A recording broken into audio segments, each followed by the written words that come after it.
Each level, the physiology has a range. So the celestial level has its finer range up to its denser range. And then the causal body has its finer range up to a little denser level. And then spirit body has its range. And then astral body has its range. So I thought we'd start with celestial. The most malleable. At the densest level is the least malleable. So the principle here is what each layer says to itself, because each layer has the capacity to self-refer and to treat itself in such a way as to support its own highest health, its own greatest integrity. As I was reading this question, I was thinking back to these fundamental principles of stability, adaptability, purification, integration, and growth. That ultimately each level of the physiology wants to aim at being both extremely stable and strong and yet also adaptable. And that combination leads to purification, integration, and growth. And of course, no level of the physiology has a sort of static set place where it needs to be in order to be healthy. It's a big organic system which is constantly changing. So we can't say, well, now I've got my celestial body in the position it needs to be, so now it's healthy.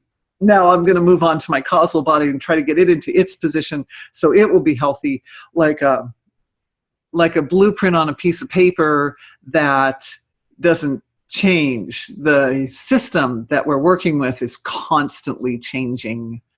So we can't say there's like an ideal position for it to be in and then it's got to stay there. It's not going to do that.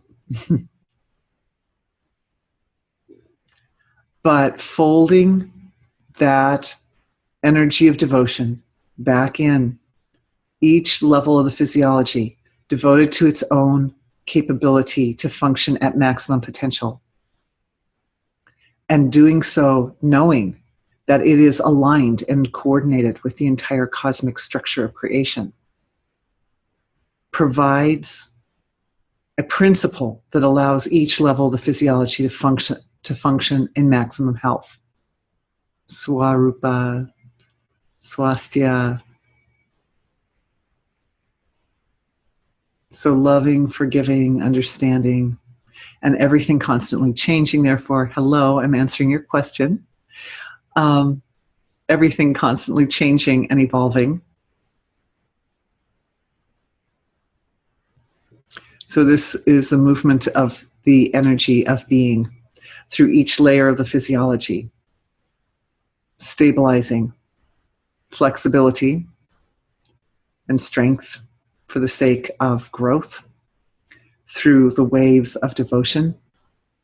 And that devotion, it's like we become both a receiver and a transmitter of divine intention. And particularly when the whole system is, each of the different layers is aligned with this energy of devotion, the result is the entire creation benefits. It just opens up and sparkles, sparkling of light and support. And the beauty of this is that pretty much every imbalance in the system, whether it's at a subtle level or a dense level, is a byproduct of karma. Almost always illness, particularly physical illness, can be traced back karmically. So traced back usually to the causal body, which is where the karma tends to sit in the physiology. And this flow of devotion through the physiology benefits even those that we do not know, that we will never know. It flows out into the universe, and it touches and benefits beings' life force and life forms, even in completely different places in creation. So it's a very powerful process. It's a very powerful thing. So just briefly now, I will outline the levels of the physiology. So we have celestial level, which is like a field or an ocean, and it heals itself by rising up in waves of the self-referral waves of devotion. And this threefold condition that gives rise to the very basic material of creation that supports the manifestation of everything else, this self knowing itself as knowingness, that the self knows itself as knowingness, the knower knows itself as knowingness, that flow,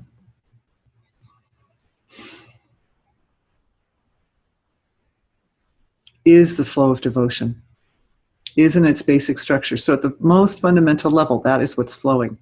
So that's the celestial body. And we know we can hum it up in different modes, and we can create different effects and so forth. The next layer up is the causal level, the physiology. And I tend to subdivide that to 7 layers. And I experience them as spheres within spheres within spheres. The celestial level, the physiology, laws of nature are that the innermost sphere is the most abstract, most subtle. Oh, and I just want to say one more thing about the junction between the celestial and the causal level of creation, which is that at the deepest level of the celestial body, there are these very, very simple hums or resonations like pure truth, pure forgiveness, pure compassion. And then at a little bit denser level, as we come up closer to the causal body, we start to experience the environment, as also the celestial environment, as locations. And this ties into another question, which was about, let's see, Siddhaloka, I think it was. Siddhaloka. Finding that question right now. I know it's here.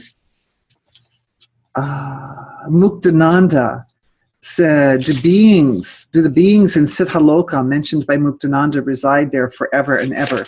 My experience is no, because everything, as I said, in creation is a big organic system. So it's constantly moving. And so, but we do, right at the edge, as we come up the boundary between the celestial and causal level, we come into this area where there are all these commonly held, we referred to these yesterday, commonly held locations in creation. Like Siddhaloka, like layers of the different values of heaven. And as we come up into the causal level of creation, then the environment starts to take on more and more isolated or specified environmental structures, locations that are more, specific for specific behaviors. So within Siddhaloka, there would be, temples to the Ayurvedic healing clinics, excellent healing clinics, and temples to pay homage to the ancestors and for the various devata and so forth, like that. Homes of the various devata and so forth. We can look at it that way. It's all the self. It's all the self. Everything is found within the context, within the range of one's own consciousness. But this is how it starts to look as we're coming up the ladder there in the causal body. Then we get into, so the very subtlest level, the causal body, we're sort of connecting in karmically and otherwise to these vast areas in the cosmic creation. So whether you know of Healing Academy or not, it doesn't matter, because those locations are structured through the collective. Whereas there are certain locations that are structured by you as an individual. And so those we start to reach at the celestial, causal level, of the being. Like those sacred gardens where one connects with those that one loves and so forth. Causal body, these layers, these spheres, from very subtle to very more concrete. They are places, there are different flavors, energy frequency in the different spheres, and they give rise to functions where we take that devotion of the knower knowing himself as knowingness and start to take the energy produced by that and give it direction and flow so that it moves into the denser levels of creation with sort of specific intention behind it. So all your potential sits at the causal level. And also, as I mentioned before, that's a place where karma, if we're dealing with karma, it's a good place to look, because the nature of karma sitting in the causal body can create imbalance in the way in which that pure energy starts to make its way to the surface. So the imbalance often can start there. Also, it's a very expanded level of the self. And as individual perception of consciousness expands, there comes a point where one can expand out and hit into some kind of karma like that. So we get up to denser levels of the causal body. And that's when intention starts to really move in with regards to the way in which the energy, the pure energy of creation, which comes up innocently, starts to take its shape and move into more specified forms. Then we come into certain laws of nature, such as space-time. The laws of space-time start to come into play there at the spirit level, the physiology. And as the space-time comes into play, we start to gain access to the story of the soul as it flowed through creation,